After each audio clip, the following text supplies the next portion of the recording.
Good morning, friends. Today, we have gathered here to discuss on satirical poetry in Augustan age. This is Himanshu Srivastav, lecturer, Anand Institute of PG Studies in Arts, Anand. With me, I have the main speaker of today. She is Dr. Beena Mahida, in charge principal of Anand Arts College. She is also the syndicate member of Sardar Patel University. Over to you, ma'am. Good morning, friends. Today, our topic is satirical poetry of Augustan age. So, being a student of English literature, you must be knowing the fact that it is necessary to be familiar with what is exactly Augustan age is. So, let us try to understand what is Augustan age. In the history of English literature, the 18th century England is known as Augustan age. The age is also known by 3 or 4 names. The other titles are also given. Augustan age means 18th century England. It covers the period 1660 to 1745. It is known as the age of Pope. It is also known as a classical age or a neoclassical age. It is also known as the age of Queen Anne.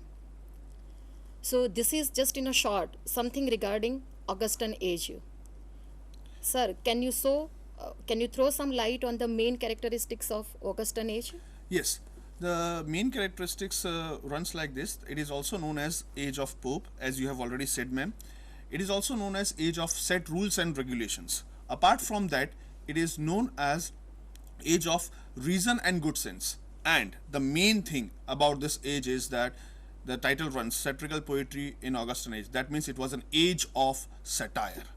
Ma'am, over to you. Okay. So let us try to understand Augustan age. The term Augustan, it was first used by the poet Goldsmith, and the Augustan age, the term, it is derived from the name of the king known as Augustus Caesar. The reign of Augustus Caesar is known as the Golden Age in the Roman history. Next. It witnessed an all-around development in art and literature, trade and commerce. In literature, it was an age of Horace, Virgil and Ovid. Next. The phrase Augustan was used as a term of high praise, indicating that the age of Pope was the golden age of English literature, as the age of Augustus was the golden age of Latin literature. Next. So let us see here the great writers of Augustan era. They are Joseph Addison, Richard Steele, Jonathan Swift, Samuel Richardson. Next, Henry Fielding, Goldsmith, and the most popular one, and that is Alexander Pope. Today we would be covering the main characteristics of Augustan age, thereby the great writers of prose, poetry and drama of this age. Thereby we will be moving to what is satire, trying to tell you what exactly is satire and from where it has originated. Apart from that, we would also be telling you We have who are the also brought, originated I think, who are the originators of this form, satire. and then we'll be concentrating on Alexander Pope's satirical poetry. The Rape of the We Lock. have 2 or 3 clips for you. You'll definitely enjoy. uh, Please, ma'am. Okay, first let us try to see what is satire. Slide please. Satire is primarily a literary genre form. In satire, vices, follies, abuses, and shortcomings are held up to ridicule, ideally with the intent of shaming individuals and society itself into improvement. Now, let me explain it in a very simple language. Satire, it is you can say that it is a form of a literature. It is an exposure of human weaknesses, vices, follies, and absurdities. And the weapons that are used by the writers for the satire, they are humor, wit, irony, sarcasm. So these are the things through which the society is satirized, or sometimes the persons or the things are satirized by the poets or the writers in a literature. Thank you, ma'am, for explaining this, because this definition has been taken from Wikipedia and it runs long. So it would be very easy for our students to understand the simpler version of it. Could you please throw light over the originators of satire? Yes, slide please. Now here you find these 3 portraits. They are the originators of satire. the English satirist, they took inspiration from these three poets. The first one is Juvenal, the second one is Horace, and the third one is Persius. Juvenal, he was the writer of the book called Satire. He was very much bitter in his book, as well as you can say that he was very much vigorous also. So the writers in England, those who followed this writer, Juvenal, they are known as a juvenile satirist. They are just like him, very much bitter. Those who followed Horace, they are known as a Horatian satirist. They are very much mild, very much gentle. Indirectly, they write satire. So the English writers, they are not originators of the form called satire, but they took inspiration from these Roman writers, Juvenal, Horace, and Persius. Now let us talk about the main satirical writers of the 18th century, or the main writers of the Augustan age, the satirical poets of Augustan age. The first one is Matthew Prior. Can you say something about this writer? Definitely, Matthew Prior wrote The Hind and the Hind and the Panther. Uh, it is taken from, the title is taken from Dryden. Yes. Solomon is one of his greatest poetry. His overall fame rests on his poem. I think that he considers Solomon as his best work. Yes. Next, John Gay. This is the second major satirical writer of 18th century or the Augustan age. He wrote the Zephyr's Week. He wrote the what the you call Beggar's Opera. It's not a poem, it's a play, but his fame rests on Beggar's Opera, and therefore I have included here.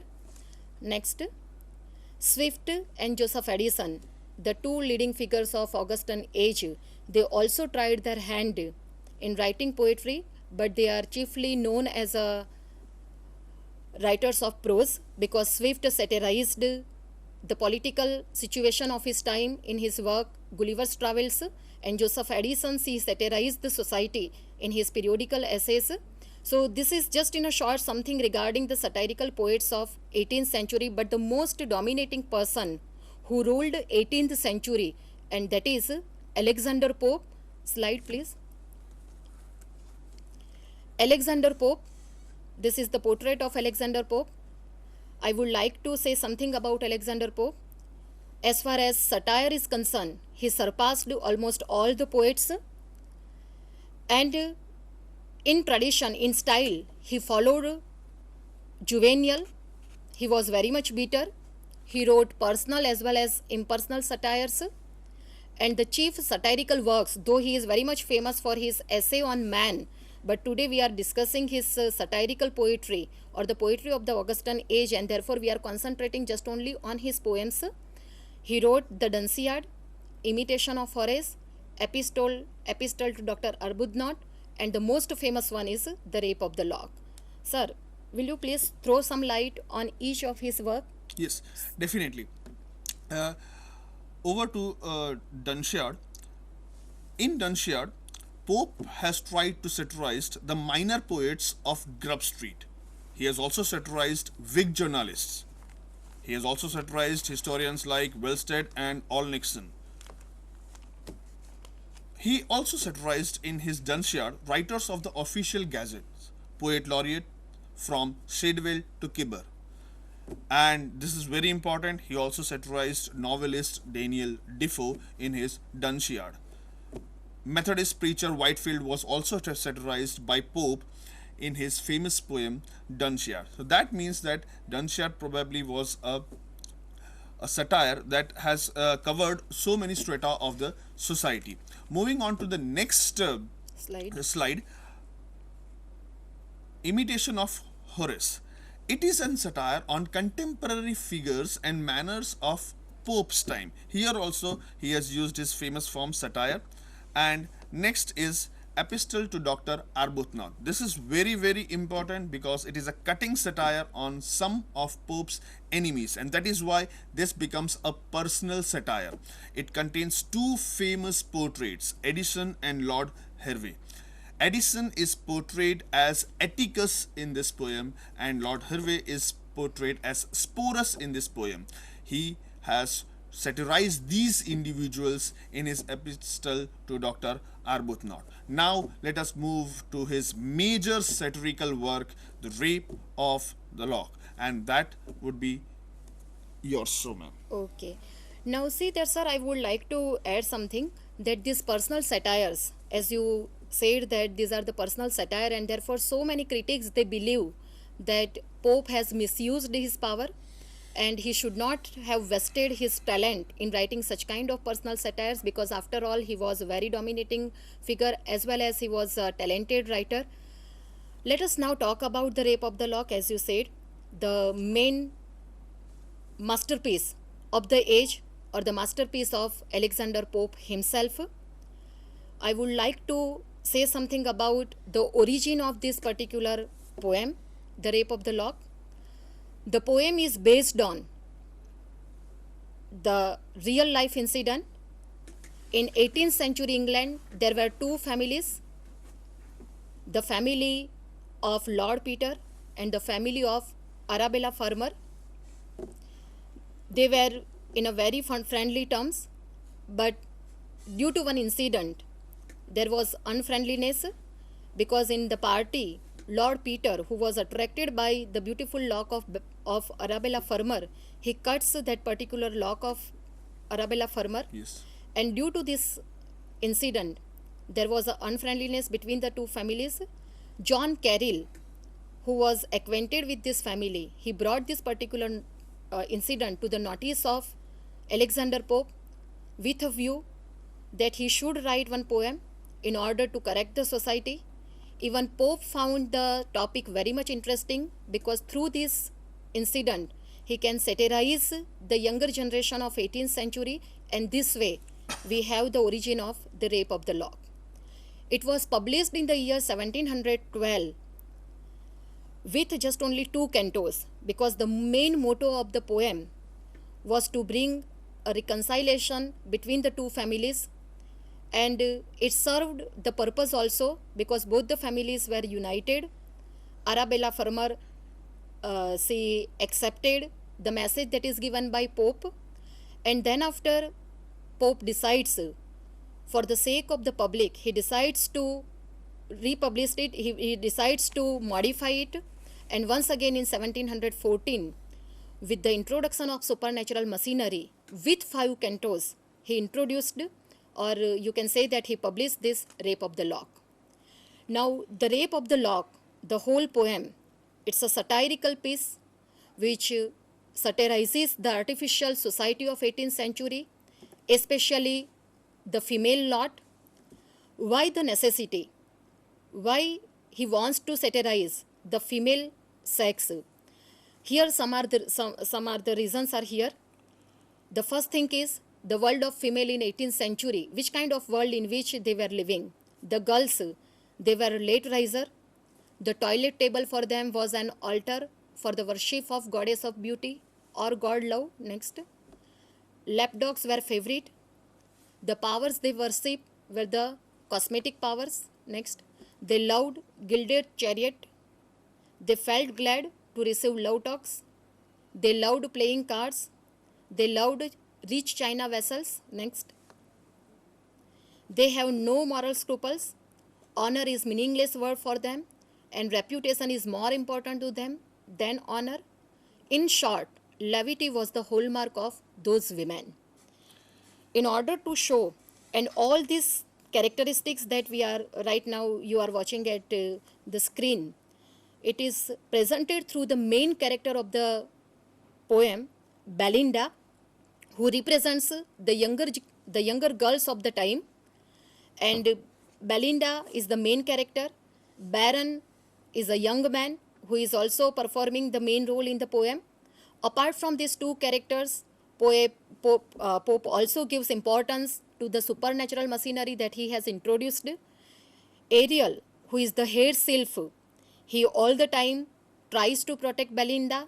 Umbriel, one evil spirit, is also introduced who tries to harm Belinda, and this way the poem starts.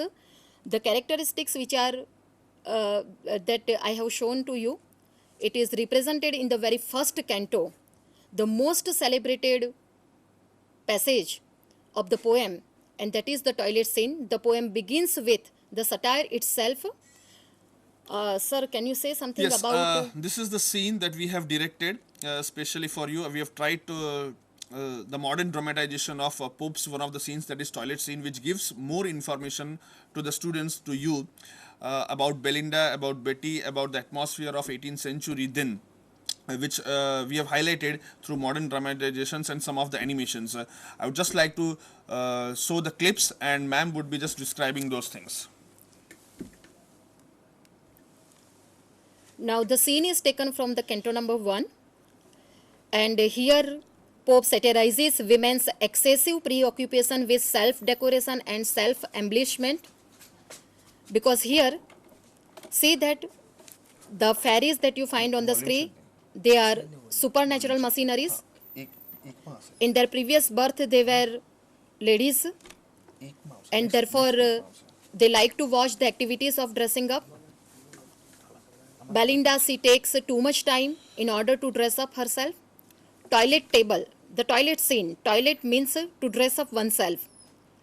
Her toilet table displays so many cosmetics, so many jewelries, which are actually gifts that she has received from her lovers. She does not decide what to wear, which to wear, how to wear. And in this particular process, she is helped by her maid servant, Betty. So this is the this is the dressing table. And see the satire that Pope has shown here. Along with the trivial cosmetic items, she has kept the Holy Bible. So it shows the hypocrisy in the character of Belinda, or you can say that the hypocrisy in the character of the younger girls of the time of popes. He wants to show that for them, they want to show to the people that they are very much religious minded. For them, Bible is as important as their cosmetic things. Belinda starts her dressing activity by praying to the goddess of cosmetic, as if the goddess of cosmetic is her own goddess. See here the girl in white gown, she is performing the role of Belinda. The girl in a black dress, she is the maid servant of Belinda. She is helping Belinda in dressing up. The locks, which she is about to lose, she is decorating that particular lock of hair. With shivering hands, Even the comb that she is using, it is made of